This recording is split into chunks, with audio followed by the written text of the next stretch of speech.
Thank you. Bhavasri movie makers ద్వారా మరిన్ని మంచి చిత్రాలు అందించాలని మనస్ఫూర్తిగా కోరుకుంటున్నాను. చాలు ఇప్పటికే లేట్ అయిపోయింది.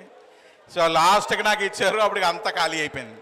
సో మా మెయిన్ నా స్నేహితులు మా దాడి రత్నాకర్ అండ్ మా సురేంద్ర, మా ప్రభాకర్ గారు, అలాగే సన్యాసి నాయుడు గారు అండ్ మా పైసా మేషారు, నన్ను చాలా బీప్ మీద వాతలు పెట్టిన మా మేషారు, ఇంకా ఇంకా ఇక్కడ పేరును చాలామంది ఉన్నారు.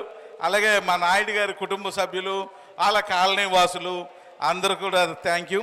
అయితే ఇంకా నేను మాట్లాడాల్సింది ఏం లేదు, అందరూ మాట్లాడేశారు. ఒకే ఒక్క విషయం చెప్దాం అనుకుంటాను.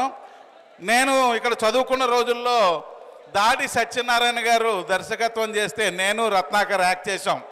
అందులో ఈయన హీరో, నేను విలను. అయితే అప్పుడు తర్వాత ఈ రావు గోపాలరావు కళాక్షేత్రం కట్టాక ఇక్కడ ఎప్పుడైనా యాక్ట్ చేయాలనుకున్నాను, కానీ నేను హైదరాబాద్ వెళ్ళాను, తర్వాత డైరెక్టర్ని అయిపోయాను, ఇంకా అది వేరే లోకం అయిపోయింది. కానీ ఇన్ని సంవత్సరాల తర్వాత సంతోషకరమైన విషయం ఏంటంటే, ఇక్కడ నేను నాటకంలో యాక్ట్ చేయకపోయినా, ఈ స్టేజ్ ఎక్కి నేను నటించకపోయినా, ఈ స్టేజ్ మీద నేను ప్రొడ్యూసర్గా, నాయుడు నేను ప్రొడ్యూసర్గా నేను కథ రాసిన సినిమా ప్రీ రిలీజ్ ఈవెంట్ చేసినందుకు నాకు చాలా సంతోషంగా ఉంది.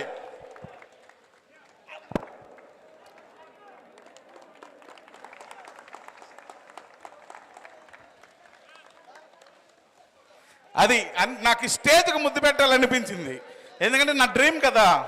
ఇప్పుడు ఆ డ్రీమ్ స్టేజ్ ఈరోజు ఇలాగా కలిసింది. బట్ తమ్ముళ్ళు అందరూ కలిపి అనకాపల్లి సినిమాకి వెళ్ళండి, ఒక్కరే వెళ్ళకండి, అందరూ కలిసి వెళ్ళండి. డెఫినెట్గా మీ అందరికీ నచ్చుద్ది, ఎంజాయ్ చేయండి. మళ్ళీ మనం సక్సెస్ మీట్లో కలుద్దాం. Thank you.